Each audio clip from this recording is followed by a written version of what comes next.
Hi, I am the lady, Ms. Vagina Jenkins, pronouns they, them. I am a multidisciplinary creative based in Oakland, California. Um, I feel like I've mostly performed as, or mostly known in terms of my arts practice as a burlesque performer.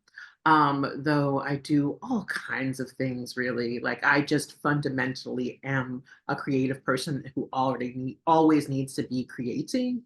So yes to burlesque and yes to dance and also filmmaking and taxidermy and painting and crafts and sewing and costume design, like all of the things that fill me up. So yeah. Nice. Hi, I'm Anusha. Pronouns are she, her. I'm also a multidisciplinary artist. I started off as a singer, but then it transformed into songwriter, poet. Then I would say dancer, but I have two left feet. But I'm a mover in general. I like to move. And then set designer, photographer, etc., etc.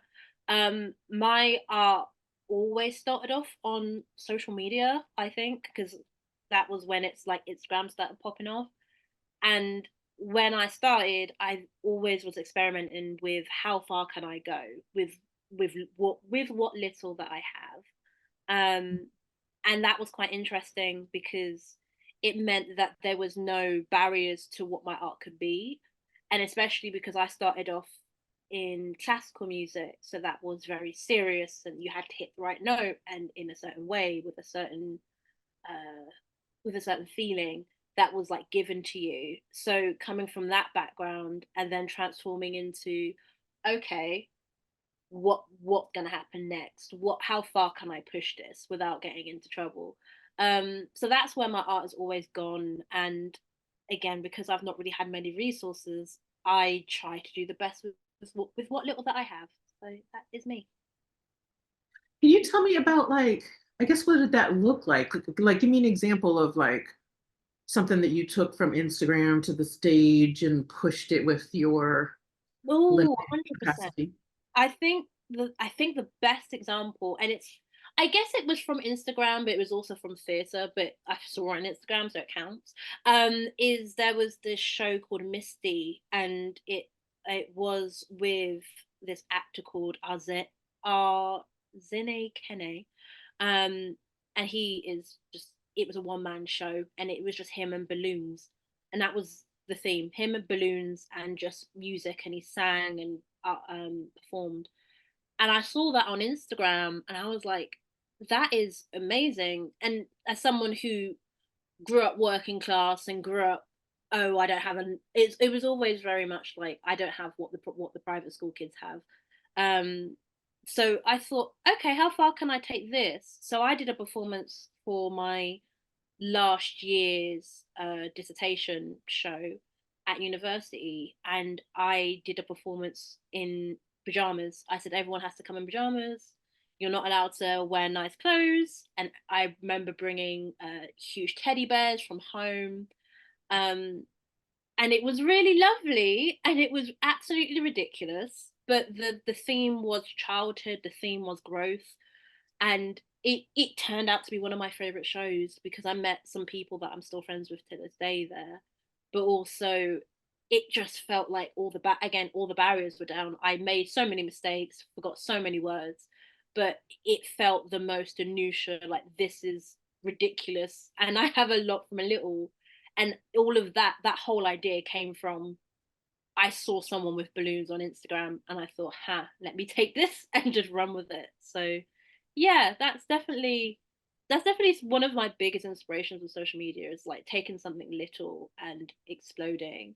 When it comes to your art and with like burlesque, was that like the center of everything, like the epicenter of all of your art, or was it more that came later and you the artist first, so to speak? Like what was the egg? So when did the chicken hatch?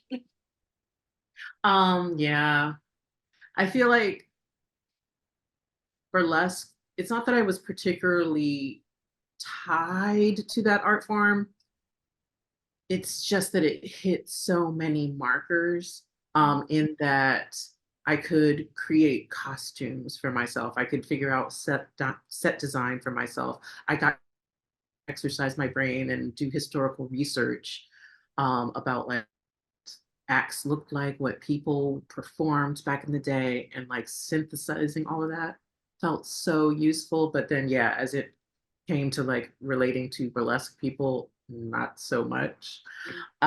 Um, it's so funny. I think I was always surprised that people didn't value the same things that I valued. It's a historical art form, so you would think that there were more history buffs and historians, but mostly it felt like white girls who wanted to show off what they had money to consume. Mm. Look at this thing that I bought. Look at this 12 gross of rhinestones. Look at this fancy prop that I bought. And it just always felt incongruent. Yeah, aesthetics. Like it was always about aesthetics rather than Yeah. like But they sort. didn't care about the people that came before them. It always is so strange. Yeah, Um, yeah. that's what. Um, Yeah, may I also share a particular moment? go for it. Um, for me, I feel like the thing that I'm most proud of from my burlesque career was organizing this show called The Big Tease. And I knew for me that I wanted to do a traditional strip tease, which takes about like 20 minutes. Mm. It's like broken down over like the course of like three different epochs of songs, and it's a whole thing. Yeah. But I wanted to do that because there were no other opportunities. And I thought I got to make my own show to be able to do that. And then I thought about who I wanted to be in community with. And I saw myself as coming from working class community, coming from punk and queer aesthetics.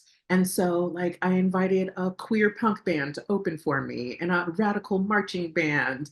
And they, did their whole thing like marching through the venue. And there were like, there was a rockabilly band. And it was just such a weird collection of people. But I can say that we were all unified, at least in our working classness. And that just felt really good to be able to bring people together in that way. And it was different from what I experienced from most of the burlesque shows that I'd been a part of, which were all, look at me and my beautifulness, Mm. not look what we could make together. Yeah, I hear that. Oh, that sounds like so much fun. That sounds like something I would definitely be there or be involved with in some way, shape, or form.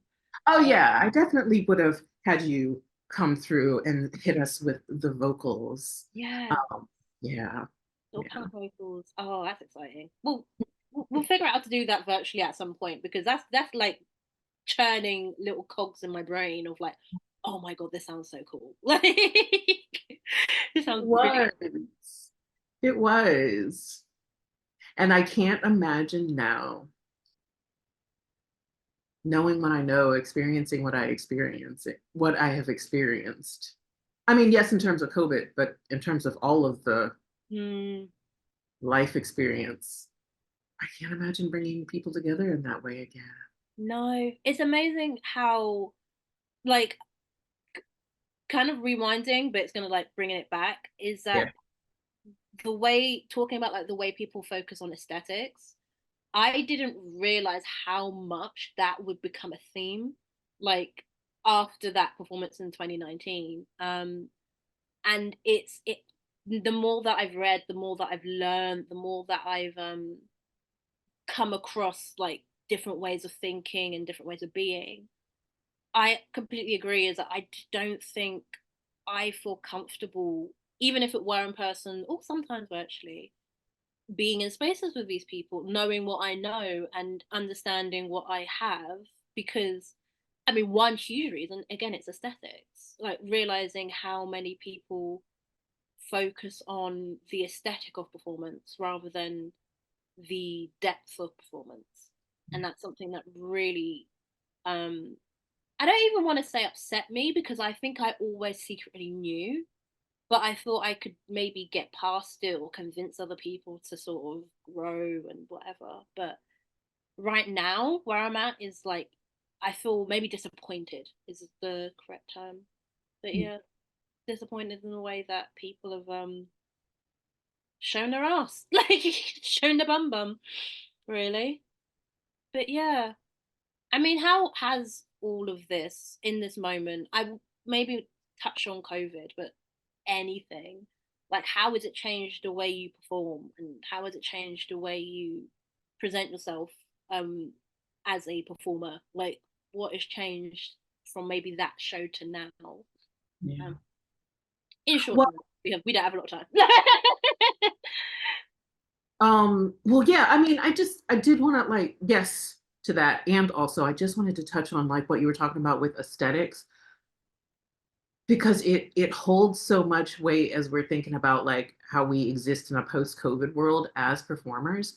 And I wonder sometimes if I hadn't thought about it until this moment, I wonder sometimes if people don't mask just because it doesn't look nice. Like the way that people was there in your part of the world, was there a monkeypox scare in 2021? Yeah. Yes. Okay. So do you remember, at least in queer communities, how seriously people took that? Oh my God, I have to wipe down all my groceries and I'll start doing this and I'll start doing that. But their concern for COVID at the same time was waning. And I knew in that moment that there was something about aesthetics, period, and the aesthetics of disability in particular. And Yeah. I don't want to look disabled by masking. Yeah. I can't, I mean, I'm not that person, so I can't like speak from a firsthand perspective, but that's what it seems like from an outsider's perspective looking in. I mean, it's something that I've been reading about, and I'm not gonna completely turn. This is not gonna turn into like an academic moment, but I was reading The Right to Maim, and there's a huge section on it that talks about queer culture focusing on capacity. So, is the individual capable of? But that capacity is completely like um the antithesis of disability, because disability justice focuses on the lack of capacity and the lack of being able to work, being able to show up in the world, and how you can still build community within that sort of framework. And I think with queer culture, like especially in the global north, is the fact that it's all the focus on the assimilation, the aesthetics of trying to be normal, trying to fit in, trying to um, say, hey, I might be queer or I might be gay or marginalized in any way, shape, or form, but I can do what you do. In Yeah. fact, I can probably exceed what you do. And Yes. it's focusing on that sort of that I would want to say it's capitalism, but it's not just capitalism. It's just trying to climb that social ladder and and it's actually when you do climb that social ladder, you marginalize a whole nother group of people. And I think with the monkey, going back to the monkeypox thing, that was actually when the penny dropped for me. And I realized I can't be in community with these people, because it was the fact that, to be honest, what was interesting over here is that we got the monkeypox vaccine quite late. Mm. Um, so I know that the communications, I guess, around monkeypox was, it wasn't downplayed, but it was kind of like, oh, it's the American thing. Kind of funny enough, like with AIDS, it was like, oh, it's America, it's over there, it's not here. No, we're British, we're civilized, and then monkeypox hit, and then suddenly it was like, oh no, this is scary. But what was very interesting about it is that people still went out, people still did X, Y, and Z, but they just were more concerned over it. Um, I think, to be honest, I have a funny feeling that I don't. The plague, the plague has come back, but the actual bubonic plague could come back in full force. And like in The Simpsons, there's like the big green like cloud of like illness that could come around. That could be a big cloud of illness that goes around. And I think still people would still not care, because in their heads it's like, well, no, it's my right to party, it's my right to enter into public space, thus it is my right to get you sick. And if Yeah. you perish under the consequences of that, who cares? You're just a casualty. It's an accident. And there are certain people who are disposable, and Mm, I'm not one of them. exactly. Yeah. Exactly. And I think that's what disappoints me about queer culture is the fact But that yeah, it's all it's the fact that there could have been a building and teaching moment and of like a rebuilding of like a different sort of idea and space. And there sort of is, but not to the extent it should be. that's what I was just thinking about, like the queer response.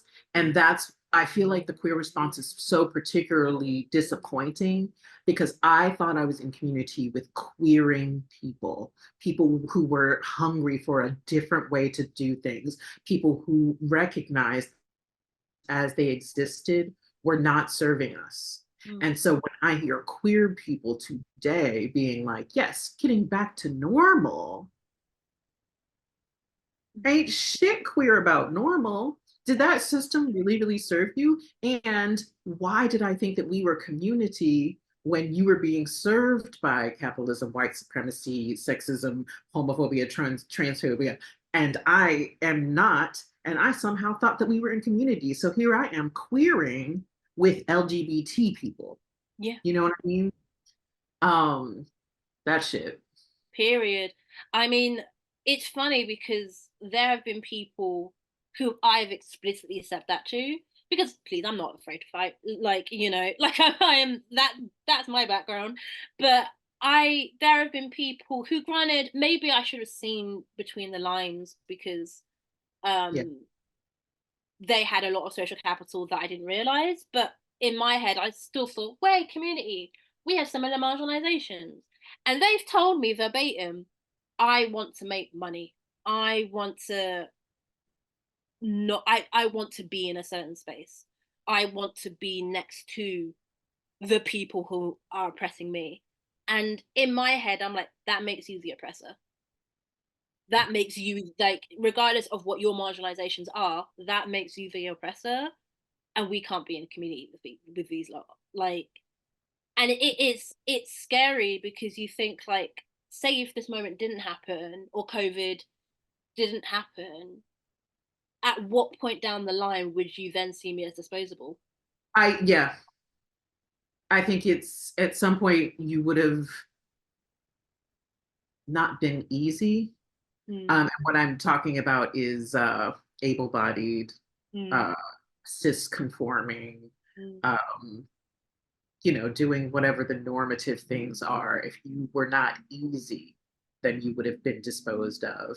And I hadn't hit that place really until COVID. And now I am not easy. I'm going to ask you about masking. I'm going to ask you if you texted. I'm going to ask you if you vaccinated. And nobody's really fucking with that. That's too hard. I That's it. just want to get back to normal. That's it. And do you know what's funny? But I've always been someone who questions things and talks back and has always tried to challenge authority because that's how I grew up. But I think in this moment, it really shocked me how many people are willing to just lay down and take it. Yeah. Because Yeah. I have been forced out of jobs because I question COVID. I've been forced out of spaces because of being questioning COVID. I've had people drop me, ghost me, whatever, publicly lay me out on social media because I've just started asking questions. And I think I kind of, when COVID hit, I sort of knew that I was going to be lonely, maybe if that's the right phrase. Like I knew I was going to be um one of the few people sort of fighting back. I didn't think I was going to be so alone. Yeah. Like I didn't think I would be so and I say alone tentatively as I'm talking to you. So like I know I'm not the only person, but I mean in the sense that oh wow, there's not enough of us that are like fighting the good fight. And it feels very like I feel very alone in my fight of virtual performance or say COVID safe performance or what have you. Like having to kind of almost keep explaining myself and blah blah blah. That's the bit that shocked me is the fact that I've not. It was saying it's not about me. It's about other people, but it's the fact that there's not many. people that have grown a backbone.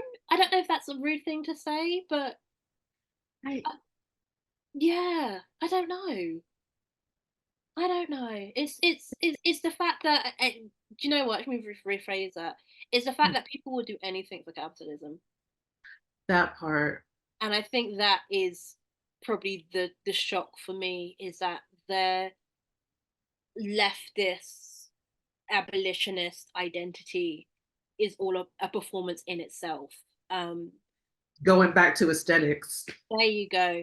going Because back to how things look. Yeah, I want to look revolutionary while conforming with everything that capitalism and white supremacy sell me. Yeah. that's it. And I think it really depresses me because if that is the case, then everybody's like, there's a bunch of people that could be on the chopping block because how many abolitionists do you know who don't mask or don't take COVID seriously or Yeah. only take COVID How seriously? many disabled people do you know that don't take COVID seriously, that don't mask, but will look you in your face and tell you, oh, I mask everywhere I go. But then you look at their Instagram and it be group pictures of them unmasked indoors, Woo, let's talk about it. unmasked Talk about indoors, it. eating at the restaurant. Yeah, at the concert because you can't miss the Renaissance tour. Like, Right. sorry? Talking about it's so hard to be a COVID conscious person in this world. Straight up, unmasked, faces pressed together. I haven't seen you in so long. Right? Oh, It's I like just have allergies. just allergies. Oh, it's a cold. Like as if I want your cold. Like as if I want your sickness. Overrule, no thank you. No thank you, ma'am. I'm Yeah. good. No, it's I think aesthetics, like it covers so much, but it is so like poignant because aesthetics really it's almost like desire is its own form of capital and a lot of people will chase like they may not chase social capital, they may not chase economic capital, but people will always chase some form of desire. Yeah. And I think Or desire, desirability, you mean? Like I yeah, want. Yeah, yeah, yeah. Yeah. yeah, like I think people because I the way that I see desirability is like because people okay, this is a tangent, but follow me here, is that like you have desirability as a thing, and I think a lot of people get hyped up on beauty, but I think there's capital in undesirability if you play your cards right.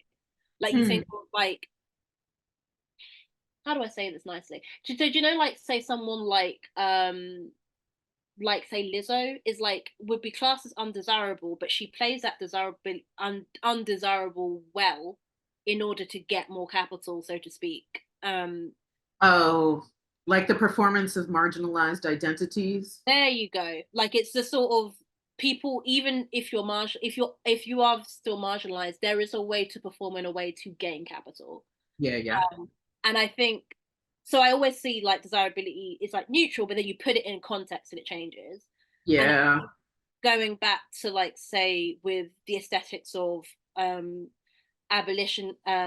abolitionists and leftists and what have you and disabled influencers so to speak um a lot of that is them playing into they're grifters actually, let's just call it what it is. A lot of them are grifters because they see the world changing, they see what's happening, and they're thinking okay, I don't want to be called a dickhead on social media because they realize that social media is its own form of like capitalism machine.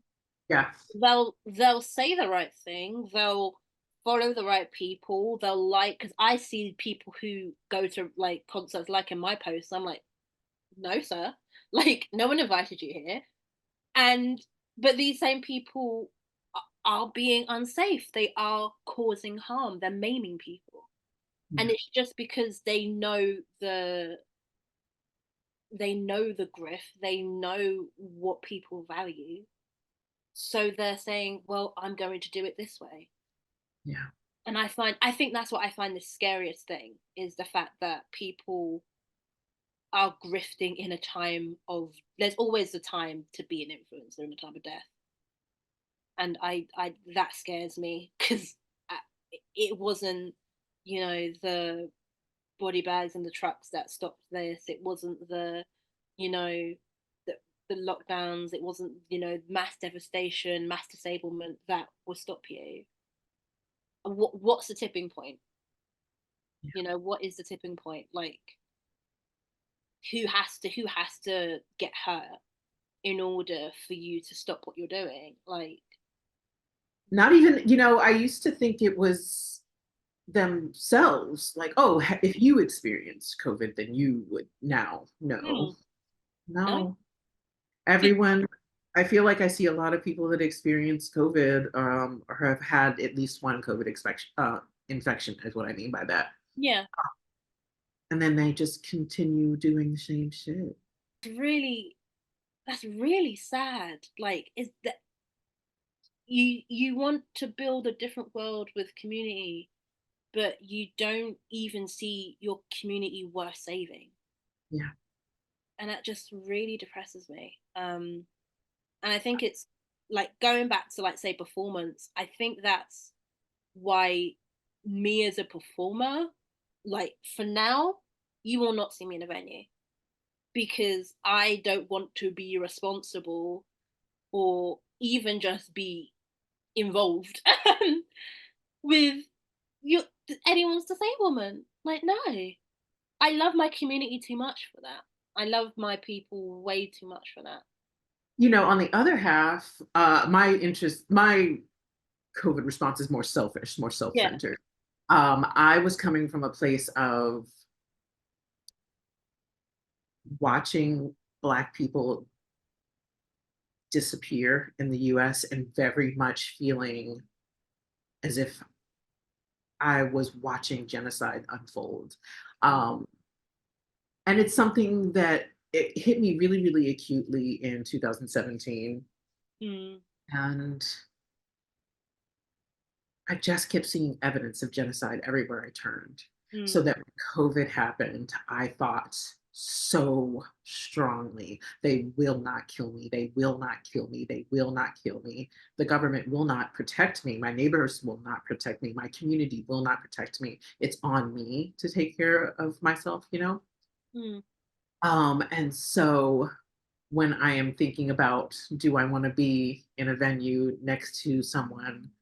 First of all, I don't know how you sit next to someone who isn't willing to wear a mask, because that sends to me the message you don't give a fuck whether I live or die, mm. much less your own self, Yeah. much less the people that you care for in your community and your family and all that good stuff. But I'm just thinking about my own self, selfish centered. Period. And I don't know selfish. how you sit You, next you to should somebody. you I should don't know how you sit next to somebody that does not care if you live or die. So that's like the main part. And then, yeah, as this continues to unfold, I'm looking around at people, and yeah, I hear you. You're looking at people going, damn, you don't care about your community and family. But I'm looking at people going, damn, you don't care about yourself. yeah. And that's, oh, like, a lot of people say, like, here for a good time and not a long time. But I thought they were joking. I They thought was they were joking. serious. They were serious. Lord, I'm like, oh, so you want to drop dead at 24? Okay. Like, no. Like, a lot of, I think especially Gen Z, we have a thing of mortality, I think, because I think with the way that death was reported, actually, you know what, to be quite frank, it was 9/11, I think. That was the start of the 24-hour news cycle. Like, Euphoria was right about one thing. 9/11 did fuck up a bunch of people. Mortality and death and the fear of, perishing. So again, I kind of thought that in this moment that Gen Z would be the leaders, maybe, or the sort of the change makers. And maybe that was that, like, secret liberal I love Jay-Z mind in the back of my head, like, sort of talking. But I didn't realize that so many of my peers didn't really care, actually.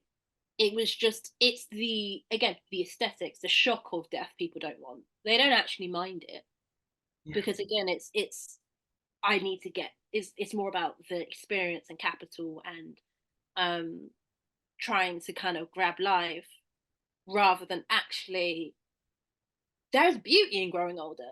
There's beauty in experiencing life safely. You don't have to. I mean, I've had so many wild experiences in my very short time on this earth, but I don't need to go and recreate more just to say that I did it. Yeah. And I think it's yeah, I think that that was the shock for me, was the fact that a lot of people who I thought we've seen, like, we grew up around the 24-hour news cycle. We've seen so many of our favorite people pass, um, whether it be celebrity or even just like, school shootings and catastrophes and emergencies that's happened. Can I ask you a clarifying question? Go for it.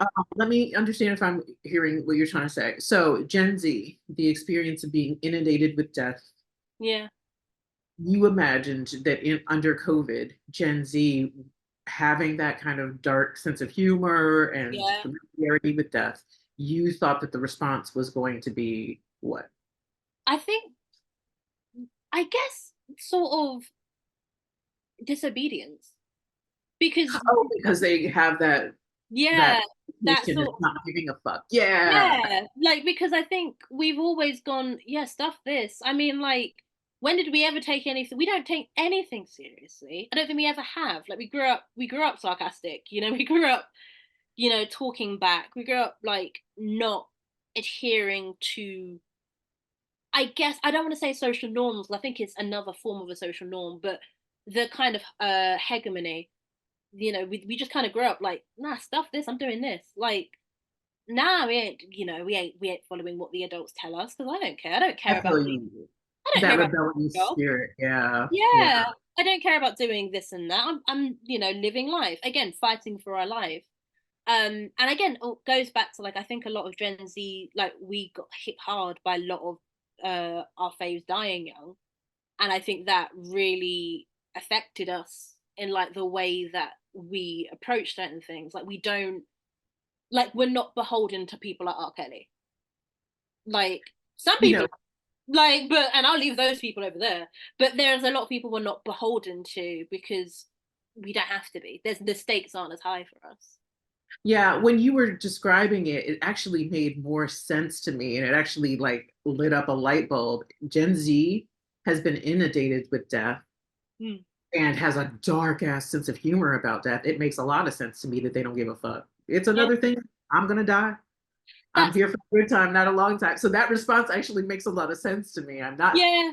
I'm less surprised. Now, from the other side of things, the Gen X experience, Mm. we are people that grew up with HIV/AIDS. Like the first, like, I don't know what sex ed looks like now, but like the first thing that we talked about in sex ed was, how to not die from HIV/AIDS, Mm. being queer. I was brought up on stories about how the ways how non-binary people, lesbians, showed up for cis gay men. Mm. Um, HIV/AIDS crisis. I was brought up with the idea of like PPE. How do Yeah, we keep ourselves safe? What are the things, the tools that we can use to keep ourselves safe? And yeah. so I am surprised that Gen X brought up on all of this legend about how we come together in times of health crisis, especially queer people. I Mm. am surprised that that did not happen, that were not hit by COVID and we thought, let's band together, particularly as marginalized people who are often affected by things more acutely. Let's get it together. That did not happen. No, it didn't. And you know what? I think it's something that I have a Gen X mother, and she's like, if you want a stereotype of Gen X, that's her. And I think, I guess, this what I've witnessed and what she's told me is, I think, in that moment, it was like an emergency, right? We're seeing a bunch of people die, and big people's, like, people that everyone knows, people that, people may never know, who pass. But I think after the emergency, like, it never ended. Let's make that very clarifying and clear. But basically, when white people stopped caring, and when the capitalist class and the middle class people stopped caring, I think they realized that they could sort of commodify a moment. And it was very much like because I agree with you. I don't understand how you go through all that trauma and then go, okay, time to go to a restaurant.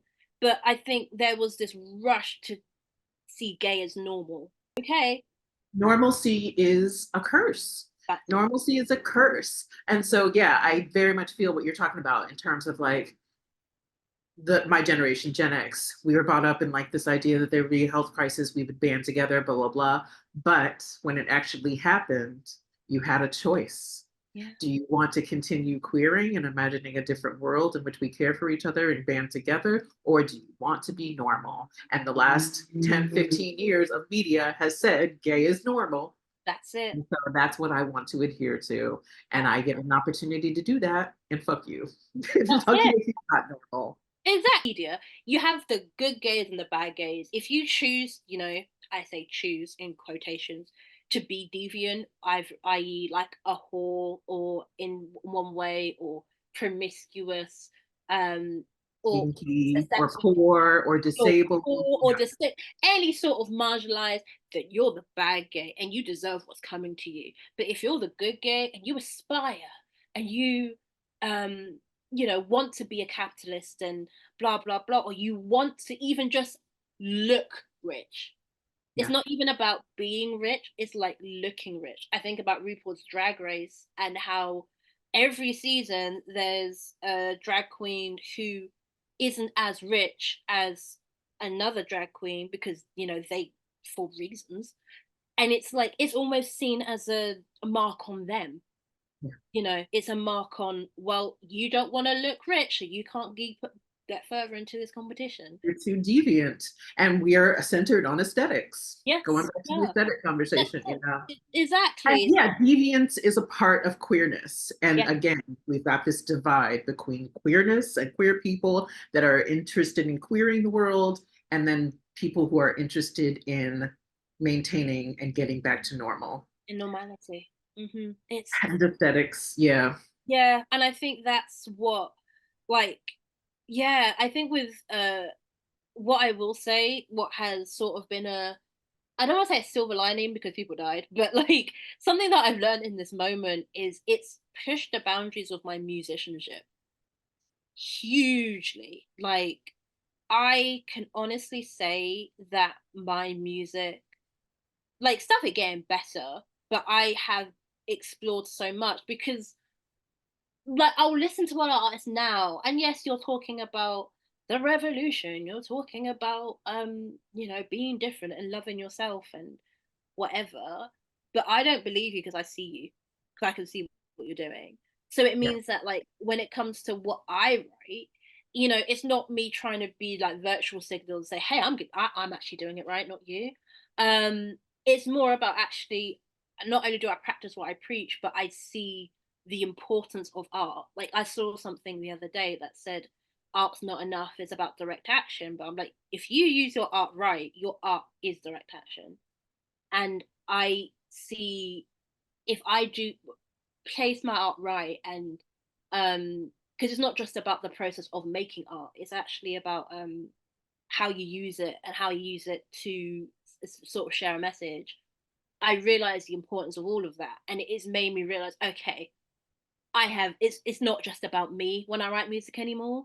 Like, yes, it's about my experience, and I'm not going to sit here and be like, insert artist here, going to exploit a movement, but I'm also going to make art that is in that, to quote Nina Simone, is reflective of the times. Mm. That's reflective of the times, reflective of what we're going through and how just even how we're feeling. Like, there's, I think we've talked a lot about like what has happened, but like, how do we feel about all of this? It sucks. Like, That's another thing I don't think we've processed. no, Urge, and I'm saying our, but I'm not a part of that shit. But no, yeah, in folks' urge to get back to normalcy, I don't know that they've processed no, any of actually what's happened and what is continuing to happen. no, Um, no. I feel you, re art that is reflective of the times. What is that looking like specifically for you? I think for me, like, my art, like, before I kind of came to the realization, was very poetic because everything started out as a poem, and then it would kind of go, oh, it's very flowy, it's very free, it's very vague. It was more about the soundscape rather than the lyrical quality. Now lyrics mean everything to me, and it's really minor, but for me, the way that my art's being made is that, like, I'm thinking of a song I'm writing called Scapegoats, and it's just very, okay, I want you to, it's very all encompassing. I'm more about creating a scenario, a scene, a world that I want to bring you in, and I want to sort of encompass you now, rather than just you be a viewer of my art. I now want to bring you in and have you understand why, like, there's this feeling or what I'm trying to convey. And I think like the song Scapegoats, it's very monotone, it's very angry, but also there are so many moving parts now because it's gone to the point of, rather than, oh, I'm making a song and it's going to sound like this and it's going to sound like inspiration of this artist or what have you, I'm going for with a feeling. That's just, it's just a feeling now. Because yeah, I think right now i'm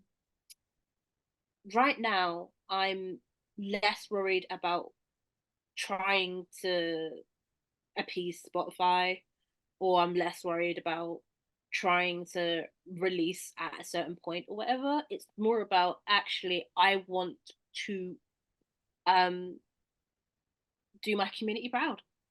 Mhm. I want to do my community proud because there is a I've been lucky in the fact that I've had a community of people, and we've discovered, like, we've been making art in our own little bubble, and we've been sharing our feelings, we've been sharing our thoughts, we've been talking about like the stuff that is not pretty or that Yeah. isn't desirable. It's the stuff, icky thing. It's the anger, the shaming, the brutality, the suicidality of it all. And I think even though it can get quite dark and quite sad, at the same time, I think it's so necessary and so freeing. And that's when I say, like, reflecting of the times, even if, like, say 10 years from now, um, no one wants to like remember this moment, with even with either whether it's within community or, in the mainstream. I think it's important to, like, I want people to know that I was sad in 2024. It's cool that I was angry in 2023. Like, I want people to understand what I was going through, or even if it's just for me, to say like, oh, this is a way of me documenting a moment. This is my way of documenting a feeling. So I can say to whoever I talk to in a couple of years' time, I felt like this at this point in time. I think that's so, like, I never used to be the legacy person. Like, black people always have the, I'm all about legacy. Yeah, because legacy is often so tied to respectability, but yeah. Yes. If I was, look, I will do a whole other podcast about how I am like a Jay-Z, like, I've come out of my Jay-Z phase, and I was so into legacy and, like you said, respectability, and, oh, we have to do things so that our future grandchildren will be proud and looked after. But I do think there's a sort of fear and anxiety there. But now it's more about, I don't really care about what people say about me in a couple of years' time, because it's going to be different for every different person. But I just want to remember it, like, while I'm still here, I want to remember. I want to remember these moments. I want to have, Document.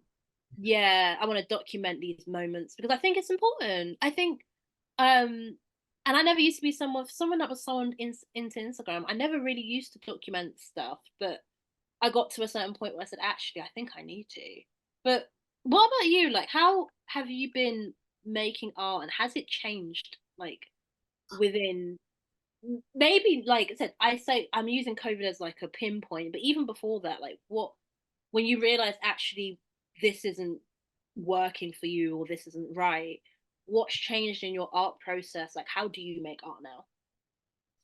For sure. I want to talk about that. I want to gather your thoughts though while you're still thinking about it, because Yeah, I'm curious about um what sharing looks like specifically now. Because do you have an emphasis on performance, mm. or how are you sharing your work with other people? Is it performance or what is it? I think it's I think it's performance, but it's in a different one is a different medium. It's virtual now, and I think virtual performances are it's a little bit more disjointed. I don't remember the word is, but there's a word where it's like something something time, where it's like asynchronized time, where it's like Yeah, yeah. you're not receiving it as I'm sharing it with you all the time. So there's this sort of slickness that comes with the performance now, because I know that someone's not literally watching me as I'm recording. I'm even with this, but also I am so much less a perfectionist now. Like I am willing to let things sit in the ether and then come back to it and maybe change it and perfect it later. Like this is really minor, but it'll make sense. I had a song called Burden, and in the bridge of it, I am singing achromatically. And every musician that I got on that song was like, "You do realize that this is out of tune, right?" I'm like, "Yes, I do. Yes, I do, friend. Thank you."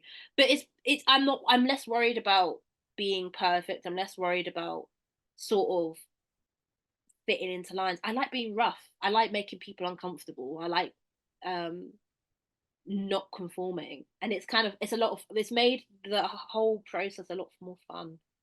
It's made it a lot more fun. It's made it a lot um it's made it like, I don't want to say worth it. I don't think that's the right word, but it's made it's I feel more rewarded.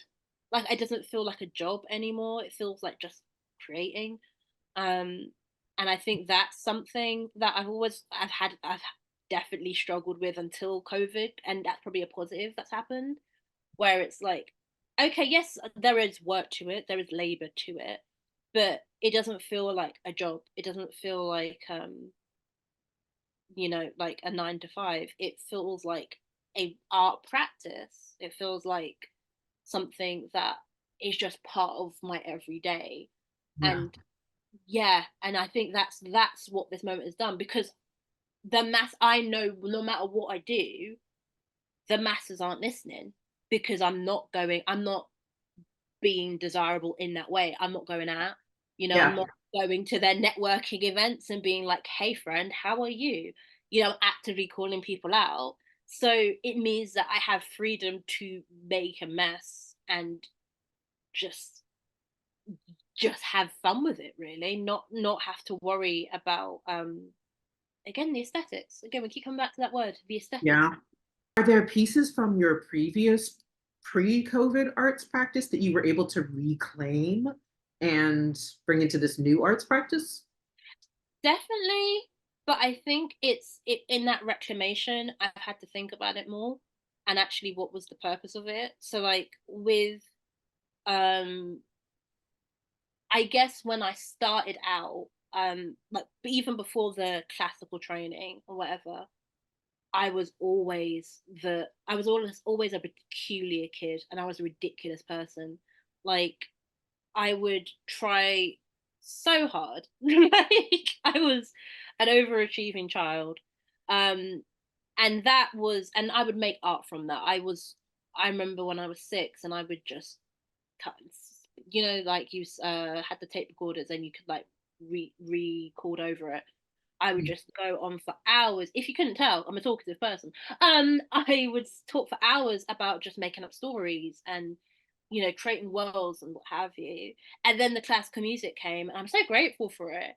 But there was a sort of, you need to do this in order to achieve this, which is the crux of classical music. And then I joined a, you would call like an R&B choir group, and again it was, which as black people we need to have a conversation about, you need to sing like this in order for people to see you like this. Like you need to sing like Whitney Houston. Like there was a huge focus, because I could, mine and Whitney Houston's top notes are the same, which I think is like a high B. And it was like, okay, so you need to constantly show people, run, control, whatever. And okay, fair enough, but it that wasn't indicative of who I was. And so coming into this moment, because yes, I still have those practices of you sing a certain way, you warm up, you do X, Y, and Z before you do this. I now am allowed to be a ridiculous person and no one can stop me. Like I can be melodramatic, or I can talk about uncomfortable things, or I can just make up a whole scenario and you just have to listen because you can't it was virtual, so you didn't stop me when I was there. um I think that it breaking boundaries and sort of breaking barriers of creativity, of creative norms, has Mhm. definitely been my reclamation. I've had to been able to reclaim um who I am as a person through my art, and it's definitely seeped into my personality and like how I go about my day to day. But ultimately, yeah, I've been able to just experiment in ways that I don't think I could if I was trying to be normal. Yeah.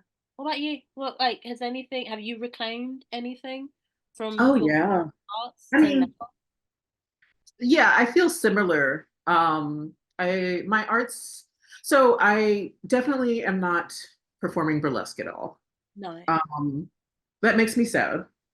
My Mm, last burlesque performance was in January of 2020, and I didn't know then that it was my last burlesque performance, mm, and that I can't stop fixating on it.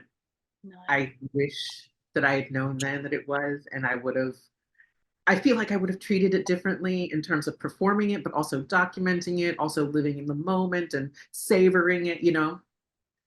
Um, and I want to put together a film Mm, that is my official last burlesque performance, because I want that experience. I want that experience of knowing that this is it, you know?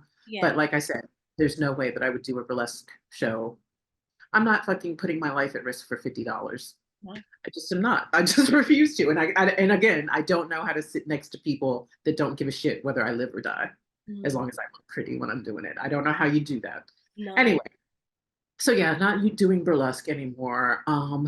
And similar, as a child, I was a creative who just was always making something, always doing something, always artistically inclined in some kind of way. And when I got to burlesque, I thought, this is my area of specialization. Capitalism says that you must niche down, you must become a specialist. And so that's what I figured I would do. And then now in a post COVID, not post, but Yeah.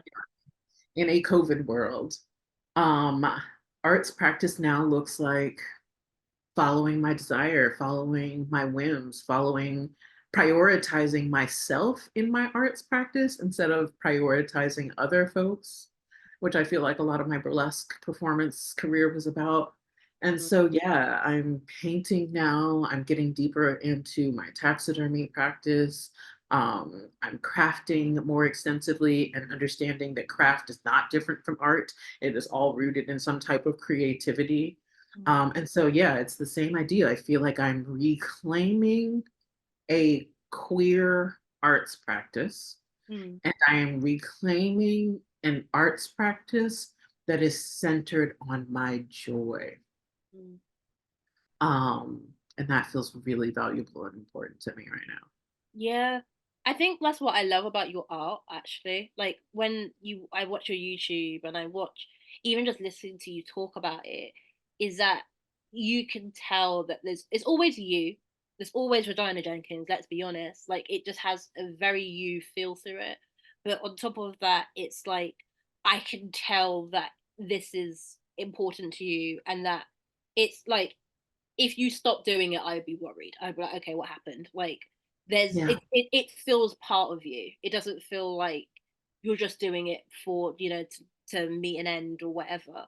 And I think that's what I enjoy because there's so many different parts. You paint, you have YouTube, you do X, Y, and Z, but ultimately it's all you. Um, and I think that's what I love.